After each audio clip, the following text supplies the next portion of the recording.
नमस्कार प्रिय विद्यार्थियों। आज की वीडियो के माध्यम से हम लोग चर्चा करेंगे हिंदी साहित्य बीए 6 सेमेस्टर के पेपर संख्या 2 के बारे में। और जो आपकी परीक्षा में अति लघु उत्तरीय, लघु उत्तरीय और दीर्घ उत्तरीय टाइप के क्वेश्चंस आएंगे, वो कौन कौन से क्वेश्चंस होंगे और उनके उत्तर को आपको कैसे लिखना है, उनके बारे में आज की वीडियो के माध्यम से समझाने का प्रयास करेंगे। जब आप बीए के 6 सेमेस्टर में होते हैं और आपका सब्जेक्ट हिंदी होता है, और हिंदी में जब आप 2 पेपर पढ़ते हैं तो पहले पेपर आप ऑलरेडी पेपर देके आ चुके हैं, भाषा विज्ञान, हिंदी भाषा और देवनागरी लिपि का। लेकिन जो दूसरा पेपर होता है वो बहुत ही महत्वपूर्ण पेपर होता है। लोक साहित्य और लोक संस्कृति के बारे में आपको जानना होता है उसमें। तो है क्या लोक संस्कृति और लोक साहित्य, यहां से कौन कौन से क्वेश्चंस आते हैं इसमें, जैसे सोहर क्या है, कजरी क्या है, गवई गीत क्या है, रोपनी क्या है, निरौनी क्या है, ऐसे तमाम प्रकार से ढोला मारूरा दूहा आल्हा, ठीक है। इसके अलावा और तमाम जैता, जातसार, चैता, ऐसे तमाम प्रकार के गीत हैं। मुंडन संस्कार के गीत, विवाह संस्कार के गीत, जो आप लोग आम जनमानस में देखते हैं, समाज में उठते बैठते कहीं पर आने जाने में आप देखते हैं, सुनते हैं, महिलाएं वगैरह गाती हैं।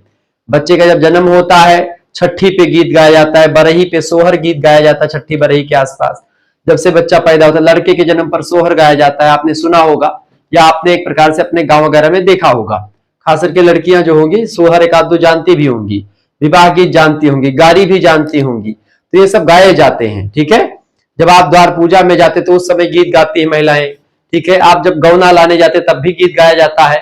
ऐसे ही हर एक मतलब कि हर एक सिस्टम में या हर एक चीजों में अगर आप देखेंगे, हर एक फंक्शन में कुछ ना कुछ गीत गाने का प्रावधान है, जो कि जनता के द्वारा ही बनाया गया है, जनता का ही गीत है, जनता के द्वारा बनाया गया है और जनता के लिए बनाया गया है, ताकि एक प्रकार से उस खास अवसर को एक अच्छा एक प्रकार से माहौल क्रिएट करा जा सके, ताकि सभी लोग उसमें सुखी हो, सभी अच्छे तरीके से अपना जीवन यापन कर सके, मौज मस्ती से जीवन कट जाए। तो लोक साहित्य जो है, लोक माने जनता, साहित्य माने साहित्य यानी समाज का दर्पण साहित्य, तो जनता का साहित्य है लोक साहित्य। इसमें कवि कौन है, लेखक कौन है, इसका आता पता नहीं होता है। कवि अज्ञात होता है, किसी ने भी लिख दिया, सभी जनता में प्रचलित हो गया और वो चल रहा है, ठीक है। इसमें पहेलियां भी लिखी जाती हैं, तमाम प्रकार की मुकरियां भी आती हैं, तमाम प्रकार की कहावतें होती हैं, ठीक है, और पहेलियां होती हैं। तो इन सभी में एक प्रकार से चीजें आपको समझ में आएंगी। लोक गाथा क्या है, लोक गीत क्या है, लोक नाट्य क्या है, ठीक है, ये सब आपको पढ़ना पड़ता है, ठीक है। तो यही सब चीजें आपको जानना है। आइए हम चर्चा करने का प्रयास करते हैं। लोक साहित्य और लोक संस्कृति, हिंदी साहित्य पेपर 2 बीए 6 सेमेस्टर के अति लघु उत्तरीय, लघु उत्तरीय और दीर्घ उत्तरीय टाइप के क्वेश्चन जो परीक्षा में लगातार पूछे जाने वाले हैं। सबसे पहला बेटा कौन सा, ये एक प्रकार से है क्या, रासलीला क्या है। रासलीला का नाम सुनते ही आपको भगवान श्री कृष्ण का नाम याद आ जाता है, क्योंकि रास रचैया भगवान श्री कृष्ण ही है, ठीक है। देखिए रासलीला का हुए भैया, रासलीला ब्रज का सुप्रसिद्ध लोक नाट्य है। सुप्रसिद्ध माने बहुत ज्यादा फेमस है। इसमें रास रचैया श्री कृष्ण के जीवन से संबंधित प्रसंगों को पेश किया जाता है, यानी भगवान श्री कृष्ण ने और गोपियों के साथ किस तरीके से रास रचाई, किस तरीके से गोपी और कृष्ण का संबंध रहा, और उसको लेकर के नाना प्रकार के भगवान श्री कृष्ण गोपियों का कहीं मक्खन चुराते हैं, कहीं पर उनकी चुनरी, कहीं पर दुपट्टा, कहीं पर साड़ी चुरा लेते हैं। इस तरीके से नाना प्रकार के कृत्य गोपियों के प्रति करते हैं भगवान श्री कृष्ण, और उसी को रास रचाना कहते हैं। भगवान का यह रूप इससे पहले के अवतारों में आपको नहीं देखने को मिलता है, जो रास रचाने वाले भगवान श्री कृष्ण आनंद कंद कौशल चंद के इस जो है बंसी धारी के एक प्रकार से अवतार में देखने को मिलता है। अपने आप को कहते हैं मैं भगवान हूं। अर्जुन से कहते हैं, अर्जुन तुम कौन होते हो भीष्म पितामह को मारने वाले, तुम्हारे बस की बात है द्रोणाचार्य को मारना, दैट इज इम्पॉसिबल। तुम उस लायक नहीं हो कि तुम इन सभी को मार पाओगे, बस तुम निमित्त मात्र हो, बाकी सुदर्शन चक्र तो ऊपर मेरा घूम ही रहा है। पापियों को दंड देने के लिए भगवान का सुदर्शन चक्र हमेशा तत्पर रहता है। तो वो भगवान श्री कृष्ण इस तरीके से जो क्रोध में आते हैं तो कंस जैसे महापापी का हनन करते हैं, वही कृष्ण जब एक प्रकार से खुश होते हैं, गोपियों के साथ रास रचाते हैं एक नटखट बालक की भांति, वही कृष्ण जब चोर बनते हैं इस तरीके से मैया उनको पकड़ करके जो है उखली में बांध देती है, वो बंध जाते हैं। वो प्रेम की रस्सी है। भगवान किससे बनते हैं, प्रेम की रस्सी से बनते हैं। आप चाहो कि दुर्योधन जंजीर बढ़ाने के लिए जंजीर से बांधने भगवान श्री कृष्ण को आया था, लेकिन वो बांध नहीं पाया। क्यों? क्योंकि वो एक अहंकार से बांधना चाह रहा था। भगवान अहंकार का भोजन कर लेते हैं बेटा, वो प्रेम से बंध जाते हैं। तो मैया यशोदा ने उनको प्रेम से बांधा, इसलिए वो बंध गए। और दुर्योधन ने उनको अपने अभिमान से बांधना चाहा, अभिमान रूपी जंजीर से बांधना चाहा, लेकिन वो नहीं बंधे। भगवान श्री कृष्ण ने कहा, दुर्योधन यह देख गगन मुझ में लय है, यह देख पवन मुझ में लय है, मुझ में विलीन संसार सकल, ठीक है, मुझे से सब एक प्रकार से, मुझ में अस्ताचल उदयाचल सब मुझी में व्याप्त है, तो मुझे बांधने चला है। हर ने भीषण हुंकार किया, अपना स्वरूप विकराल किया, टगमग टगमग दिग्गज बोले, भगवान कुपित होकर बोले, जंजीर बढ़ाकर साध मुझे, हाँ हाँ दुर्योधन बांध मुझे, औकात तेरी है मुझे बांधने की, बांध दे, खड़ा हूं मैं। वो तेज निकला, सारे थी सभासन सब लोग खड़े।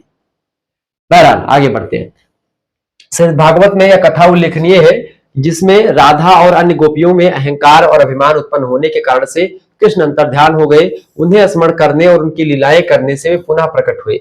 उनसे कहा जाता है कि रास लीला की उत्पत्ति वियोग श्रृंगार से हुई, फिर भी यह निर्विवाद है कि भगवान जो है भागवत धर्म के प्रचार प्रसार से रास लीला को बहुत आगे बढ़ने में योगदान मिला। वर्तमान रास लीला का स्वरूप नारायण भट्ट के द्वारा लिखित ब्रज उत्सव चंद्रिका नाम की एक पुस्तक है और प्रेमांकुर, इन दो ग्रंथों में एक प्रकार से रूपायित किया है किस तरीके से रास रचाई है भगवान श्री कृष्ण ने अपने बारे में मतलब बताया है। तो ये चीजें आपको इसमें मेंशन मिलेंगी, ठीक है। तो ये होते रास रचैया, ये ब्रज का सुप्रसिद्ध लोक नाट्य है। इसमें एक प्रकार से जो है भगवान श्री कृष्ण और गोपियों के रूप में तमाम प्रकार की चीजें होती हैं। तो लोक नाट्य है ये रासलीला। अगला प्रश्न, परी कथाएं क्या होती है? परियों की कथाएं।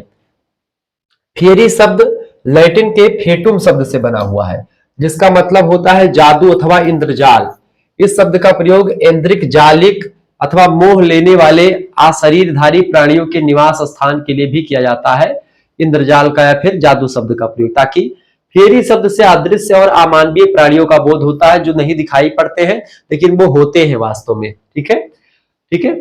यानी कि वो जो मानव नहीं है, परी है। परी माने कि जो स्वर्ग से आती हैं अप्सराएं। ये अदृश्य जीव कहीं पर तो मानव के उपकारक और सहायक के रूप में उल्लिखित है, यानी कि ये मनुष्य का सहायता करते हैं, चाहे वो भगवान हो या कोई भी चीज हो। कहीं दुष्ट के रूप में आते हैं, कहीं खतरनाक, बदमाश और चिड़चिड़े स्वभाव वाले प्राणी के रूप में, और इसका निवास स्थान पृथ्वी पर है जहां मनुष्यों के संपर्क में आते रहते हैं। तो इस तरीके से तमाम पर कहीं पर स्वच्छ भाव में आते हैं, कहीं पर आपका सहायता करते हैं, कहीं पर दुष्ट भाव में आते हैं। तो ये एक प्रकार से अमानवीय जो है चीजें होती हैं। तो परी कथाओं में बेसिकली बताया जाता है, परी कथाएं मतलब कि जो इहलौकिक कथाएं नहीं है, उलौकिक कथाएं हैं, यानी कि पारलौकिक कथाएं। क्लियर? आगे देखेंगे। अगला प्रश्न आ चुका, लोक संगीत क्या है? देखिए, लोकगीत उसमें व्याप्त लोक संगीत, लोकगीत और उसमें व्याप्त लोक संगीत जो होता है, लोकगीतों को गाने के लिए लोक संगीत, संगीत माने तो जो गीत के साथ जो वाद्य यंत्र बजाए जाते हैं उन्हीं को संगीत कहते हैं। जब गीत और तबला, मृदंग, ध्वनि, हारमोनियम के साथ जब बजने लगे तो वही संगीत हो जाता है। गीत अकेला केवल मुंह से गाया गया होता है, लेकिन संगीत तब बनता है जब उसके साथ तमाम इंस्ट्रूमेंट भी जुड़ जाते हैं, ठीक है, ध्यान रखिएगा। तो लोक संगीत सरल, सुंदर, अनुभूतिमय और संगीतमय होते हैं। ऐसा शायद ही कोई लोकगीत आपको मिलेगा जो संगीत से अनुप्राणित नहीं होगा। हर में संगीत आपको मिलेगा। कहीं तबला मजीरा से बजाते, तभी तबला मजीरा झांझ, कहीं पर ढोलक मजीरा चल रहा है, कहीं पर हारमोनियम मजीरा चल रहा है, इसे चल रहा है। संगीत के बिना लोकगीत जो होता है प्राण रहित शरीर के समान। जैसे कि एक मनुष्य का प्राण, एक मनुष्य का शरीर है, उसमें प्राण जिस तरीके से काम करता है, ऐसे ही लोकगीतों में संगीत का एक काम होता है जो प्राण का काम करता है। लोकगीत संगीत के अभाव में जल रहित सरिता के समान है, यानी ऐसी नदी जिसमें पानी ही ना हो। नदी तो हो गई आपकी बेटा क्या, लोकगीत, लेकिन उसमें जो है जो पानी बह रहा है नदी में, वह पानी एक प्रकार से क्या है बेटा, वो पानी होता है संगीत, ठीक है, ध्यान रखिएगा। जैसे फल रहित वृक्ष, यानी कि फल तो वृक्ष तो है, कहा गया वृक्ष है लेकिन उसमें फल ही नहीं लगा तो उस वृक्ष का क्या मतलब है। ऐसे ही उन लोकगीतों का कोई मतलब नहीं होता जिसके साथ संगीत नहीं होता है। ये बात आप ध्यान रखें, यानी संगीत का होना बहुत जरूरी बताया गया है। आगे देखिएगा, अगला प्रश्न आपकी परीक्षा में आ सकता है, 12 मासा क्या? ये सब अति लघु उत्तरी के क्वेश्चन से बेटा। 12 मासा, 12 मासा, 12 और मासा माने महीना, मासा माने वो मासा नहीं अवधि में मासा कहा था जो काटत है अथवा अथवा पाए के।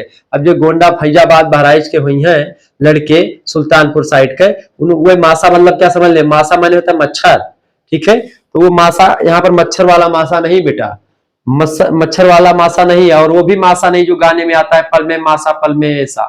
वो नहीं वाला, वो भी मासा नहीं। इस मासा का मतलब होता है मास। मास माने वो मांस खाने वाला भी नहीं, मास माने महीना, महीने को भी मास कहा जाता है। तो ये एक प्रकार से 12 महीनों के बारे में गीत होता है। इसमें प्रायः क्या होता है, एक बिरहड़ी होती है, दो दो पहले युगल होते, युगल माने दो जोड़ी, यानी कि एक पति एक पत्नी या एक प्रेमी प्रेमिका का दो जोड़ा है मान लेते हैं, एक ही जोड़ा है, जोड़ा कहेंगे तो एक हो जाएगा।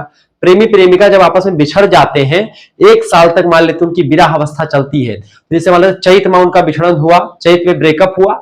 अब चैत में एक प्रकार से गर्मी खूब दबा के पड़ती है, तो वो कह रही है प्रेमिका की हाड़ मांस हो रहे शरीरा, कि सूख करके एकदम से जो है मांस सूख गया है, खून सब एक प्रकार से सूख गए, इतनी गर्मी पड़ रही है।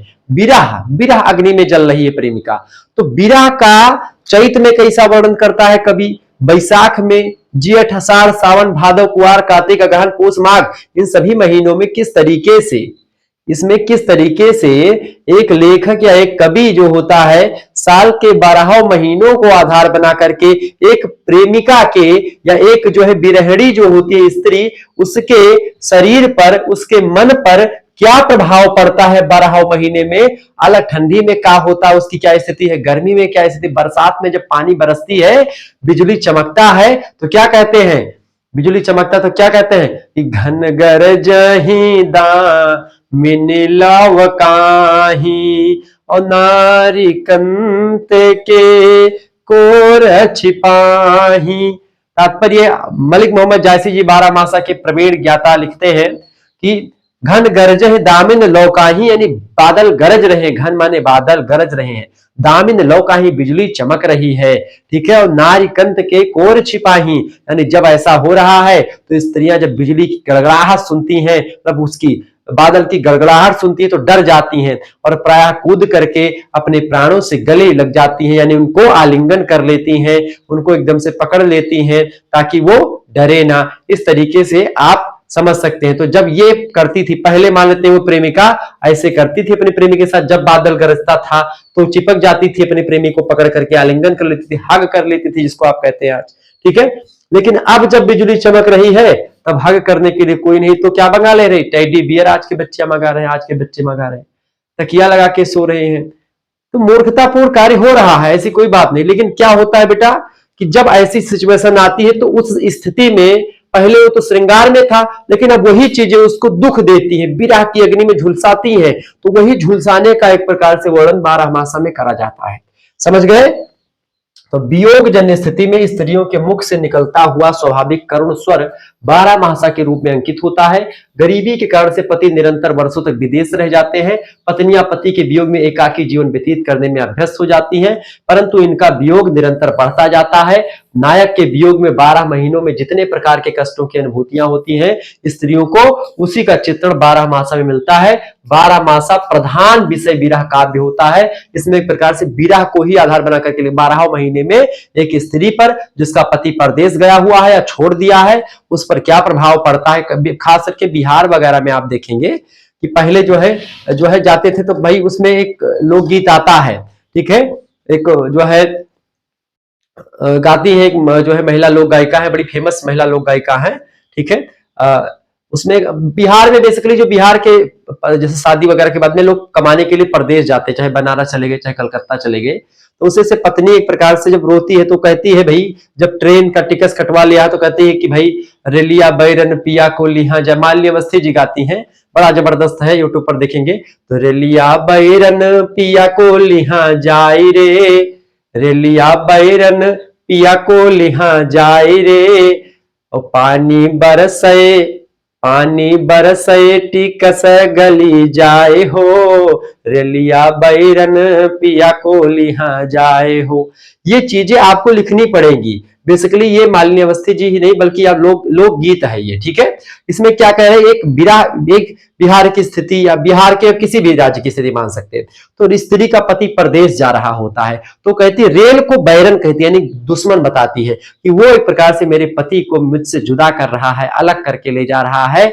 और प्रायः जब एक प्रकार से शादी वगैरह होती है तो शादी में स्त्रियां अपने पति को देख करके ही आपके पास आती है, यानी आपको छोड़, आपके लिए अपने माता पिता घर द्वार हित मित्र यार दोस्त सबको छोड़ करके आपके ऊपर आई है और आप उनको छोड़ के परदेश जाते हो पैसे कमाने के लिए, ठीक है। कि 4 पैसे कमाने के लिए मैं जो है आया शहर, गांव मुझे मेरा याद आता रहा। तो वही सिचुएशन सीधे, क्या पति को नहीं कष्ट होता है, बाहर रहता है, कष्ट होता है, लेकिन बस वो कमाने के लिए, ताकि अगर नहीं कमाएगा तो आपका जो है और चीजें कहां से आएंगी, ये सब चीजें, इसीलिए वो कमाने लगता है। ठीक है, ये बात आप ध्यान रखेंगे।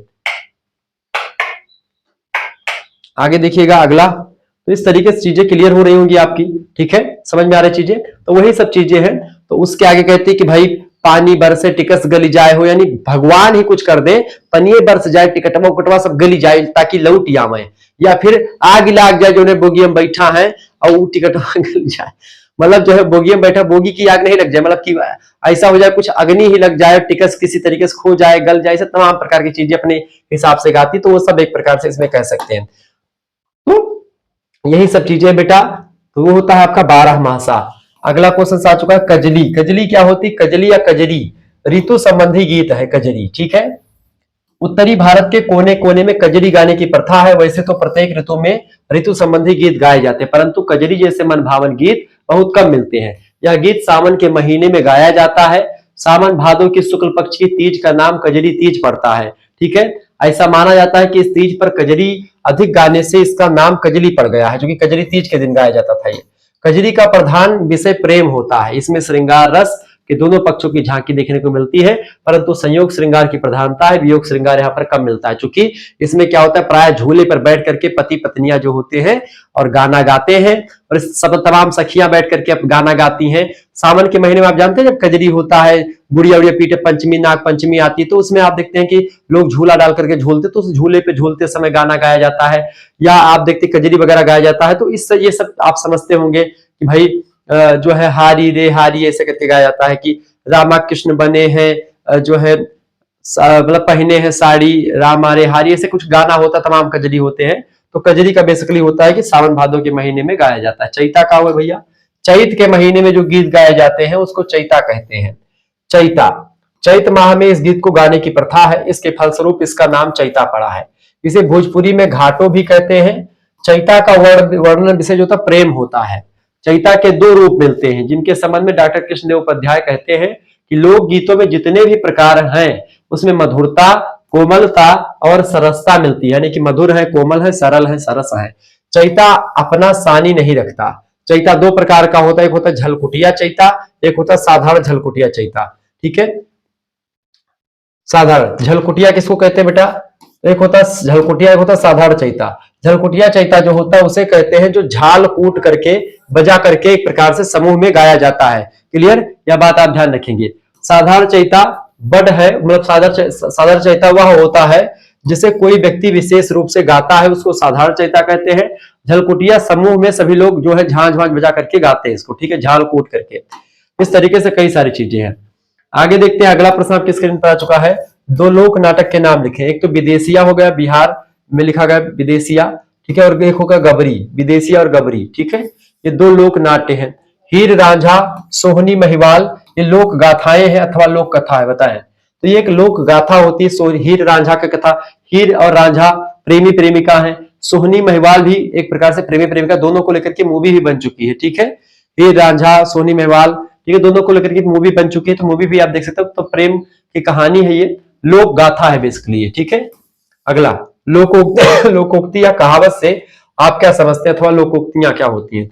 देखिए, लोकोक्ति या कहावत का अर्थ एक ऐसे वाक्य से होता है जो संक्षेप में किसी सत्य का वर्णन कर सके या भाषा में अपना चमत्कार प्रदर्शित कर सके, अपने आशय को सशक्त रूप से स्पष्ट कर सके। ये होती है लोकोक्तियां, कहावत, यानी कि अपनी छोटी सी बातों में वो एक प्रकार से एक बात को कह जाए, एक चीज को बता दे। ठीक है, वो लोकोक्ति होती है। मुहावरा शब्द का अर्थ क्या होता है बेटा, समझे इसे। मुहावरा, मुहावरा शब्द जो होता है अरबी भाषा का शब्द है। इसका अर्थ होता है परस्पर बातचीत और सवाल जवाब करना। अंग्रेजी में इसको क्या बोलते हैं, इडियम बोलते हैं। ठीक है, क्या बोलते हैं, परस्पर बातचीत करना, इसी को मुहावरा बोलते हैं। ठीक है, प्रश्न, दो लोक सुभाषित मुहावरा, 2 लोक सुभाषितों का उल्लेख कीजिए।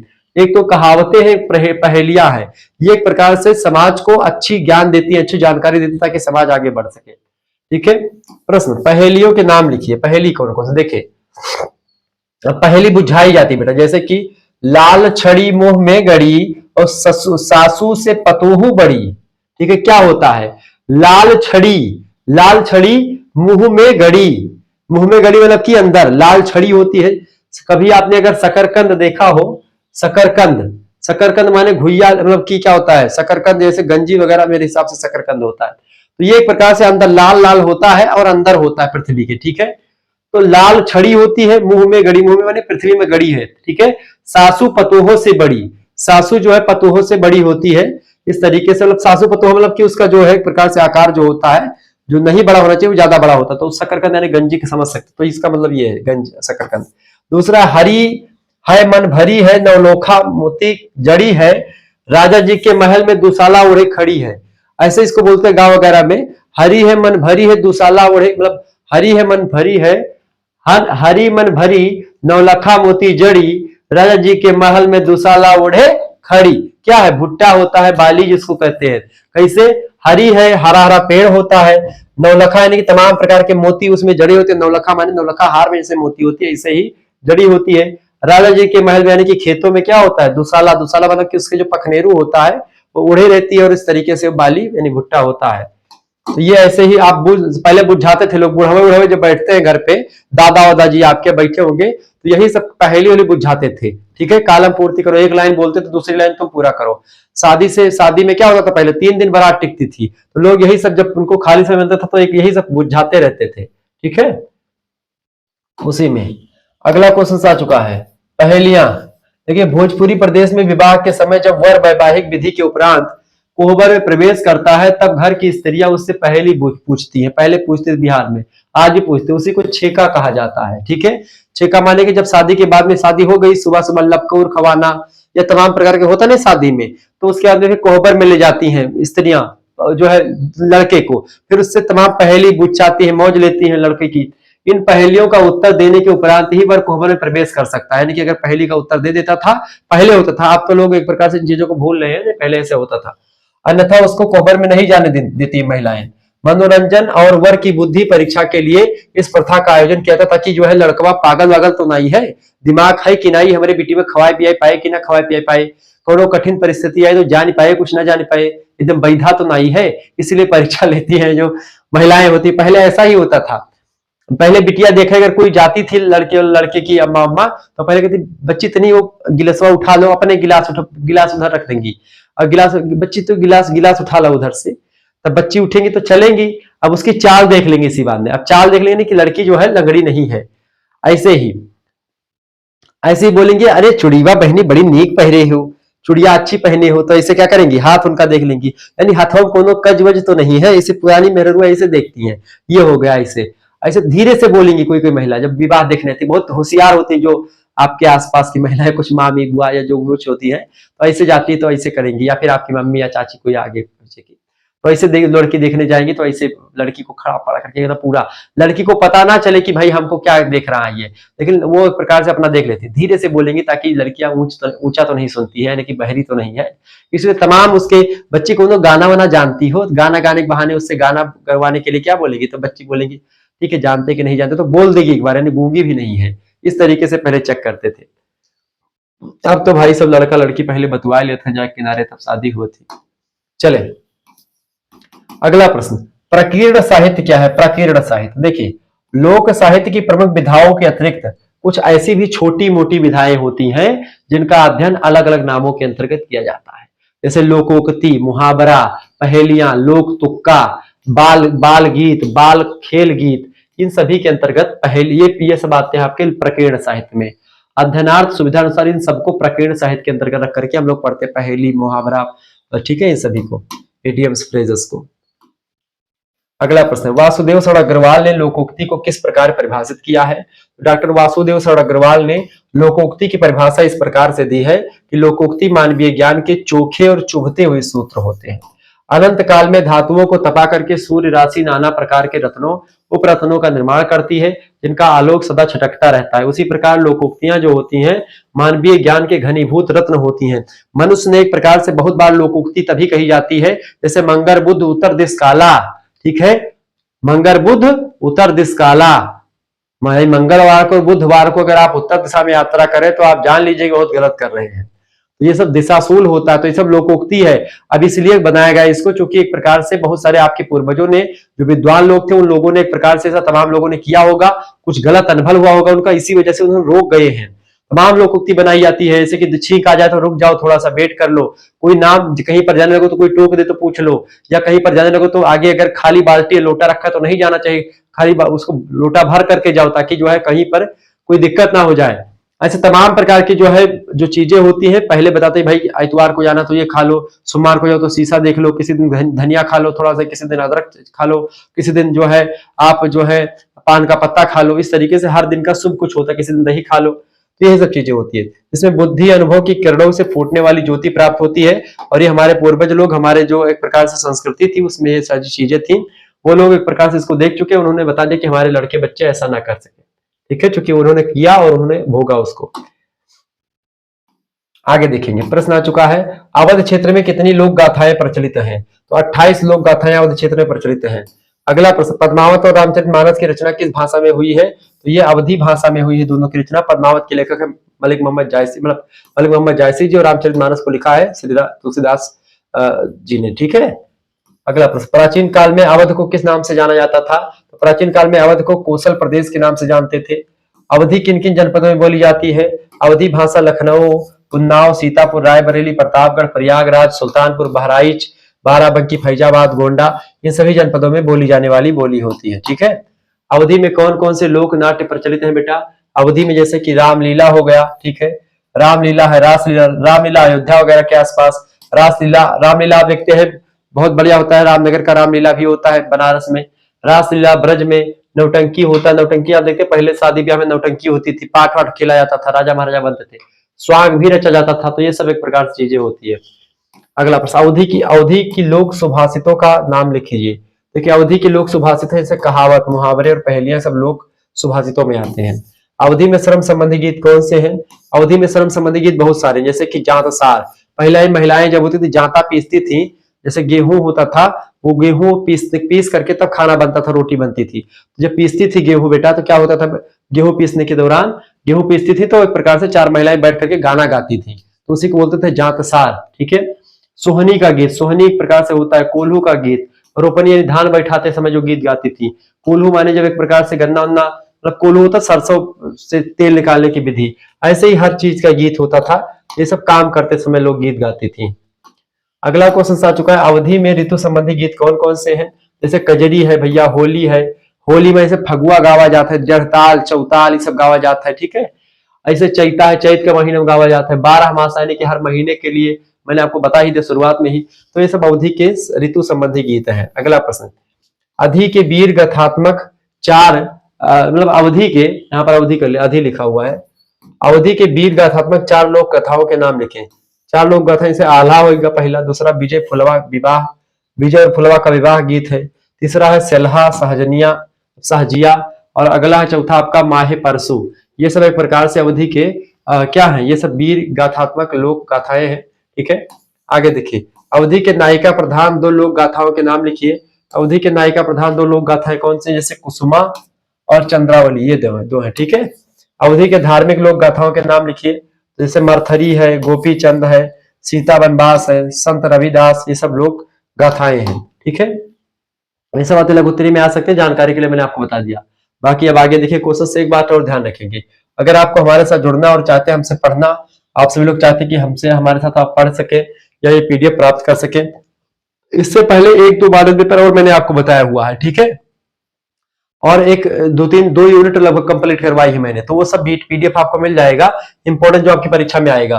तो उससे पहले वाला मॉडल पेपर की पीडीएफ और 2024-25 वाला पेपर वगैरह सब कुछ आपको मिलने के लिए 91 61 93 60 62 इस नंबर पर आपको व्हाट्सएप पर एसएमएस करना है। क्या एसएमएस करके क्या करेंगे बेटा, आप अपना नाम एसएमएस कर दीजिएगा, अपने यूनिवर्सिटी का नाम, अपने सब्जेक्ट के नेम इस नंबर पर व्हाट्सएप पर लिख करके एसएमएस कर दीजिएगा। आपके लिए व्यवस्था कर दी गई है, मात्र 100 रुपए फीस में आपका जो दोनों सब्जेक्ट है, और दो सब्जेक्ट में 2 पेपर होंगे, तो फर्स्ट पेपर और सेकंड पेपर सभी का आपको पीडीएफ मिल जाएगा। जैसे ये लेक्चर जैसे राम मनोहर लोहिया का पेपर लगा, उसके लिए वीर बहादुर सिंह पूर्वांचल महात्मा गांधी काशी विद्यापीठ, इसके अलावा चौधरी चरण सिंह मेरठ विश्वविद्यालय, महाराजा सुहेल देव आजमगढ़ विश्वविद्यालय, ठीक है, इन सभी विश्वविद्यालय जहां पर परीक्षा लिखित होती है उन सभी के लिए बहुत महत्वपूर्ण है। ऑब्जेक्टिव वालों के लिए ऑलरेडी तमाम लेक्चर पढ़ा हुआ है, आप लोग देख लीजिएगा उसको, ठीक है। इस तरीके से आप लोग चीजों को जान पा रहे हैं। ये नंबर पर एसएमएस कर दीजिएगा 9161936062 पर, आपके लिए व्यवस्थित चीजें मिल जाएंगी। ठीक है, मात्र 100 रुपए फीस में आपको सब कुछ मिल जाएगा। इसमें आपका को करिकुलर का भी इंक्लूडेड है। ठीक है, को करिकुलर और दोनों सब्जेक्ट आपके। ठीक है, चलिए आगे देखते हैं, जिनको भी जुड़ना वो जुड़ सकते हैं। अगला प्रश्न आ चुका भैया, लोक साहित्य की परिभाषा देते हुए उसकी प्रमुख विशेषताओं पर प्रकाश डालिए। देखिए लोक साहित्य की परिभाषा लिखेंगे। लोक साहित्य जो है उसकी कई परिभाषाएं हैं। पहले विद्वान है आचार्य हजारी प्रसाद द्विवेदी, कहते हैं कि ऐसा मान लिया जा सकता है कि जो चीजें लोकचित में सीधे उत्पन्न होकर के सर्वसाधारण को आंदोलित करती हैं, चलित करती हैं, प्रभावित करती हैं, जनता को प्रभावित करती है, जनता को आंदोलन के लिए उत्सुक करती है, वही लोक साहित्य, लोक शिल्प, लोक नाट्य, लोक कथानक, इन तमाम नामों से उनको पुकार सकते हैं। ये सब एक प्रकार से जनता को मोटिवेट करने के लिए होती हैं, जनता को मनोरंजन प्रदान करती हैं। डॉक्टर सतेंद्र कहते हैं कि लोक साहित्य के अंतर्गत वह समस्त बोली या भाषा गत अभिव्यक्ति आ जाती है जिसमें पहली बात आदिम मानस के अवशेष उपलब्ध हो, आदिम मानव की प्राचीन मानव से रिलेटेड हो। दूसरी बात परंपरागत मौखिक क्रम से उपलब्ध बोली या भाषागत अभिव्यक्ति में होता है, ठीक है, जिसे किसी की कृति ना कहा जा सके, जिसे श्रुति ही माना जाए, लोक मानस की प्रवृत्ति में समाई हुई हो, उसका कोई रचनाकार ना हो। ठीक है, रचनाकार हो भी तो उसका पता ना लगे, वह कृतित्व हो किंतु वह लोक मानस के सामान्य तत्वों से युक्त हो, यानी जनता के बारे में हो, जनता से रिलेटेड हो, जनता के मन से संबंधित हो, और उसके किसी व्यक्तित्व के साथ संबंध रहते हुए भी लोग उसे अपनी ही व्यक्तित्व की कृति समझाने की, जब जनता इसको पढ़ती है, जानती है, तो उसको जनता को लगता है कि हमारी रचना है, हमने खुद लिखी है, ऐसा उनको प्रतीत हो, वही लोकगीत होता है, वही लोक नाट्य होता है, वही लोक गाथा होती है। जब जनता उसको पढ़े तो उसको लगे कि हाँ ये हमारा है, ये हमारा अपना है। ठीक है, लोक साहित्य की विशेषताएं, देखिए लोक साहित्य की परिभाषाओं के आधार पर उनकी कई विशेषताएं बताई जा सकती हैं। पहली बात तो रचनाकार इसका ज्ञात नहीं होता है। लोक साहित्य के रचनाकार का आता पता नहीं होता किसको किसने लिखा है। ठीक है, लोक साहित्य का रचनाकार ज्ञात नहीं होता, यह मौखिक परंपरा के द्वारा एक पीढ़ी से दूसरी पीढ़ी तक निरंतर चलता रहता है। यानी से आपके पिताजी कुछ जो है लोकगीत गाते थे, वो आपके पिताजी ने सीखा, उसको आपने सीखा उससे, उनसे आपसे आपके बच्चे सीखेंगे। इस तरीके से मौखिक परंपरा में श्रुति के अकॉर्डिंग चलता रहता है। लोक साहित्य की रचना अनेक रचनाकारों के योगदान से अस्तित्व में आती है, यानी किसी एक व्यक्ति के लिखने से नहीं होती है। दूसरी बात है जनपदीय बोली में इसको लिखा जाता है, अभिव्यक्ति होती है इसकी। लोक साहित्य की अभिव्यक्ति किसी जनपद की बोली के माध्यम से होती है। इसमें लोक जीवन और लोक संस्कृति इन दोनों की झांकी जो है जनपदीय बोली में दिखाई जाती है, चित्रित करी जाती है। इसके अलावा तीसरी बात यह शास्त्रीय सिद्धांतों के बंधन से मुक्त होता है लोकगीत। ठीक है, शास्त्रीय सिद्धांतों का जो बंधन है, रस छंद अलंकार, इनका कोई मतलब नहीं होता इसमें। लोक साहित्य शास्त्रीय सिद्धांतों के बंधन से पूर्णतः मुक्त रहता है। इसकी रचना में मानदंड पूर्व निर्धारित नहीं होते, पहले से जो बन गया वो बन गया बस। लोकगीतों की रचना में छंद अलंकार संबंधी कोई नियम कायदे नहीं होते हैं, जैसा लिख दो, जो सपाट हो, जो मजा आए पढ़ने में, एंजॉय हो, बस वही। चौथी बात सहज सरस और आकृतिम, यानी कि लोक साहित्य में कोई आडंबर नहीं होता, वरन कोई मतलब कि यह सहज सरल और आकृतिम और स्वतः स्फूर्त होती है। इसमें कोई किसी प्रकार का कोई आडंबर, कोई लेखन कौशल का इसमें पता नहीं चलता। ठीक है, एक सामान्य जनता लिख सकती है, ये बात आप ध्यान रखेंगे।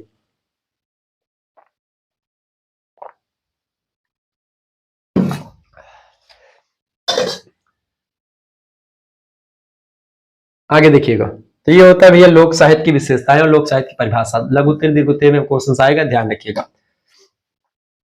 अगला क्वेश्चन आपकी स्क्रीन पर आ चुका है, लोक शब्द का अर्थ स्पष्ट करते हुए लोक साहित्य को समझाइए। देखिए वास्तव में लोक शब्द अंग्रेजी भाषा के फोक शब्द का हिंदी में एक प्रकार से रूपांतरण किया गया। फोक शब्द से बना हुआ है ये, ठीक, फोक से बना हुआ लोक। लोक माने जनता, जनार्दन, यानी सामान्य जनता से संबंधित है। अंग्रेजी के फोक शब्द का प्रयोग अशिक्षित, अर्धशिक्षित, असभ्य और अर्धसभ्य वर्ग के लिए किया जाता है अंग्रेजी में फोक शब्द। अतः जो विद्वान व्यक्ति लोक शब्द का प्रयोग सरल ग्रामीणों के लिए करता है, वे समान दृष्टिकोण से लोक शब्द तथा ग्रामीणों दोनों के प्रति अन्याय करते हैं। यानी कि केवल ग्रामीणों के लिए लोक शब्द का प्रयोग, लोक माने जनता, अब वो जनता पढ़ी लिखी भी हो सकती है, शिष्ट भी हो सकती है और अशिष्ट भी हो सकती है। ठीक है, हजारी प्रसाद द्विवेदी कहते हैं कि लोक शब्द का अर्थ जनपद या ग्राम नहीं होता, बल्कि नगरों और ग्रामों में फैली हुई समूची जनता से होता है, जिनके व्यवहारिक ज्ञान का आधार पोथियां नहीं होती हैं कि भाई किताबी कीड़ा है, वो व्यवहारिक नॉलेज रखते हैं लोक गाथाकार। ये लोग नगर में परिष्कृत, रुचि संपन्न और सुसंस्कृत समझे जाने वाले लोगों की अपेक्षा अधिक सरल होते हैं, आकृत्रिम जीवन के अभ्यस्त होते हैं, यानी बनावटी जीवन नहीं जीते हैं, बनावटी खुशी उनके चेहरे पर नहीं होती। जो है, जो लोग गाथाकार होते हैं वो उनका मन प्रसन्न होता है, उनका हृदय प्रसन्न होता है। और पारिस्कृति वाले रुचि वाले लोगों की समूची विलासिता और सुकुमारता को जीवित रखने के लिए जो भी वस्तुएं आवश्यक होती हैं उनको उत्पन्न करते हैं। ये होते हैं लोक साहित्य के रचनाकार या लोक, ठीक है, जनता। निष्कर्षतया यह कहा जा सकता है कि विस्तार की दृष्टि से आधुनिक युग संदर्भों में लोक शब्द का सही अर्थ होता है जन सामान्य से, अब जन साधारण से या जनता से, जो चाहे ग्राम्य जीवन में जीती हो और चाहे नगरीय संस्कृति में पलती हो, उसका कोई फैक्टर नहीं पड़ता है। केवल लोक जीवन का तात्पर्य जनता, लोक का मतलब क्या है, केवल जनता नहीं होता है, ठीक है। ये बात आप ध्यान रखेंगे बेटा, क्लियर। चलिए, लोक वार्ता का हुए भैया, लोक वार्ता के प्रमुख लक्षण बताओ, का है लिखिए।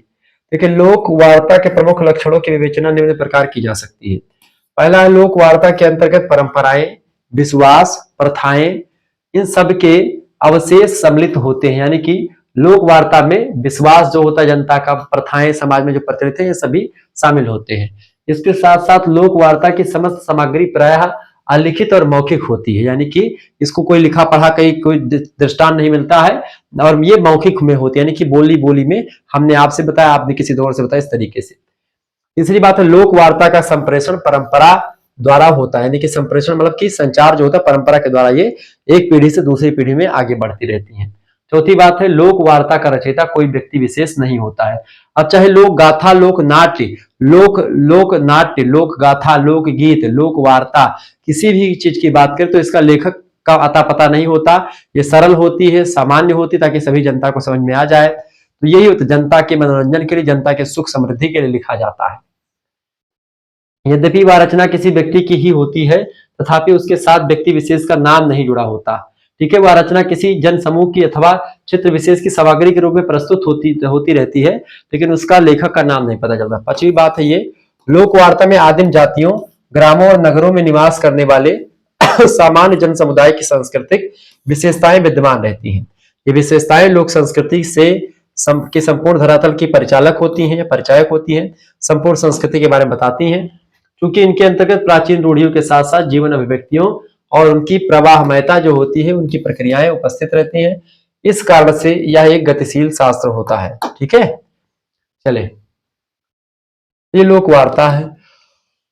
चाहे लोक वार्ता की विशेषता पूछे, लोक साहित्य की, लोक गीत की, सभी की विशेषताओं में अधिकतर चीजें अंतर, जैसे कि ये जनता का होता है, सामान्य जनता के लिए होता है, ग्राम्य जीवन से रिलेटेड होता है, इसका लेखक का आता पता नहीं होता है, ये सभी के समझ में आता है, भाषा सरल सुबोधमय और क्षेत्रीय बोली का प्रयोग होता है, जनपदीय बोली का प्रयोग होता है, ठीक है। यही सब होता है लोक भाषा, लोक वार्ता, और क्या है, बस यही सब होता है। अगला प्रश्न, लोक साहित्य के विभिन्न रूपों पर प्रकाश डालिए। देखिए, लोकगीत, पहला क्या होता है, लोकगीत। लोकगीत क्या है भैया, लोकगीत की रचना तो व्यक्ति ने की होगी, परंतु व्यक्ति के लोक सुख और दुख, हर्ष विषाद, विचार परंपरा से इस प्रकार तदात्म कर गया है कि लोकगीत को सामूहिक अभिव्यक्ति कहा जाता है। लोकगीत की रचना किसी एक व्यक्ति ने तो जरूर की होगी, लेकिन उस व्यक्ति ने करी, लेकिन उसका मतलब हो गया कि भाई ये लगता है कि ये केवल एक व्यक्ति की रचना नहीं, बल्कि पूरे समाज की रचना है, पूरे समूह की रचना है, पूरे जनता की रचना है, ठीक है। ये बात आप ध्यान रखें। दूसरी बात, लोकगीत क्या होता है, लोकगीत का रचनाकार अज्ञात होता है, यानी कि पता नहीं चलता, वह मौखिक रूप से पीढ़ी दर पीढ़ी आगे बढ़ती रहती है लोकगीत। इसी वजह से इसको श्रुति भी कहा जाता है। वेदों को श्रुति क्यों कहते हैं, वेदों को, क्योंकि वेदों भी एक प्रकार से एक पीढ़ी से दूसरी पीढ़ी में गुरु जी ने सीखा, गुरु जी ने अपने 4 चेलों को बताया, 4 चेलों ने अपने 4 चेलों को बताया, इस तरीके से चलता रहता है, इसी को श्रुति कहते हैं। ऐसे ही लोकगीत होता है कि हमने गाया, हमारा बच्चा गाएगा, हमारा बच्चा जो गाया उसका बच्चा गाएगा, इस तरीके से सुनते जाएंगे, गाते जाएंगे, इसी को श्रुति कहते हैं। लोकगीत देश काल के प्रभाव को ग्रहण करते हैं, यानी कि जो देश काल में चलता है समय के हिसाब से, जो उस समय और उस देश में जो घटनाएं घटती हैं, उन्हीं घटनाओं को लोकगीत के माध्यम से प्रस्तुत कर दिया जाता है, अपनी लोक मानवता बनाए रखता है। तीसरी बात, जैसे आप सुनते होंगे कि लोक गायिका कौन, नेहा सिंह राठौर, लोक गायिका आपने सुना होगा, फिलहाल अभी चर्चा में थी नेहा सिंह राठौर। तो नेहा सिंह जो है, नेहा सिंह ही है, क्या नाम है उनका, जो मोदी जी का विरोध करती हैं, मोदी जी का विरोध नहीं, वैसे सरकार का विरोध। अब मैं कुछ इस मुद्दे पर बोलूंगा नहीं, ठीक है, लेकिन होता क्या है कि वो लड़की जो है वो गाती है, और वो गाती है ट्रेंडिंग मुद्दों पर, ट्रेंडिंग, जैसे यूपी में काबा, यूपी चुनाव के समय उसने गाया क्या, यूपी में काबा है, यूपी में बाबा बा ऐसे कोरोना के मतलब ऐसे तमाम प्रकार की चीजें, मतलब ये लोक गायक है। तो जो वर्तमान में मुद्दे होते देश और समय के हिसाब से लोक गीत गाए जाते हैं, बनाए जाते हैं, ठीक है। तो वो क्या बनाए दी भाई गाना, वो ऐसे अभी समय जो है गाना बना दी कि भाई चौकी दरबा चोरबा ऐसे करके तमाम बोली नहीं है वो। तो ये सब चीजें उसको जो जैसे पाकिस्तान और भारत के उस पर बोला, तो ये यही सब चीज है, लोक गीतकार ऐसे ही करते हैं। उस समय जो चल रहा होता है, हालांकि किसी एक ही मुद्दे पर लोकगीत का नहीं मतलब होता है, हर एक मुद्दे पर लोक गायिका लोकगीत जो होते हैं वो अपनी पैनी नजर रखते हैं। बस केवल एक पार्टी विशेष को लेकर के टारगेट करना ये थोड़ा सा गलत होता है किसी लोक गायिका के लिए। लोक गायिका आप तब बन पाएंगी जब आप हर एक वो गरीबी वाले मुद्दे पर काम करेंगी या हर एक मुद्दे पर लिखेंगी जो मुद्दा जनता की चित्तवृत्तियों में निवास करता, जनता के मनोभाव। अब हर व्यक्ति थोड़ी पता चल पाता कि भाई जो गाती है नेहा सिंह राठौर क्या हर व्यक्ति को पसंद आता, नहीं। तो इसका मतलब होता है जनता, सभी जनता को पसंद आए, वो होता है लोकगीत। सभी जनता को लगे कि हमारा गीत है, अपना गीत है, वह लोकगीत होता है। अब ऐसे लोकगीत का मतलब ये नहीं किसी का विरोध कर दिया, किसी के बारे में बढ़ा चढ़ा करके बता दिया, ठीक है। लोकगीत छंदों का बंधन स्वीकार नहीं करता, अलंकारों के मुंह में नहीं फंसता, इसकी भाषा सहज होती है, स्वाभाविक होती है। भाषा का शाब्दिक जाल का इसमें कोई मतलब नहीं होता, कोई शब्द शक्ति नहीं प्रयोग करी जाती। या एक टेक, इसके अलावा एक टेक होती है जिसकी पुनरावृत्ति होती रहती है इसकी, ठीक है। एक टेक मतलब कि लोकगीत जो होते हैं एक ही शब्द को चार चार बार बोला जाता है। जैसे कि अब मैंने आपको वही गा करके सुना कि जैसे रेलिया बैरन पिया को लिहा जाए रे, तो फिर इसको 3-4 बार गाया जाता है। जैसे रेलिया बैरन पिया को लिहा जाए रे, फिर घुमा करके फिर वही रेलिया बैरन पिया को लिहा जाए, फिर रेलिया बैरन को पिया लिहा जाए, 4-5 बार एक ही लाइनें बोलते रहेंगे। ये होता है लोकगीतों में, ठीक है। ऐसे बात है। फिर बरसई पानी, फिर रुक जाएंगे, फिर बरसई पानी, फिर ऐसे रुक जाएंगे, फिर बोलेंगे कि बरसई पानी टिकस गल जाए हो। कहना वही बात है, सिंपल शब्द में कह सकते हैं, लेकिन 4-5 बार उसको आगे पीछे लगा करके तब बोला जाता है, ठीक है। प्रश्नोत्तर शैली विशेष रूप से नृत्य गीतों में होती है। नृत्य गीत में प्रश्नोत्तर शैली में नृत्य गीत जहां पर डांस भी होता है और गीत भी गाए जाते हैं, तो ये लोग लोकगीत। दूसरा जो होता है लोक साहित्य में होता है लोक गाथा। लोक गाथा क्या है बाबू?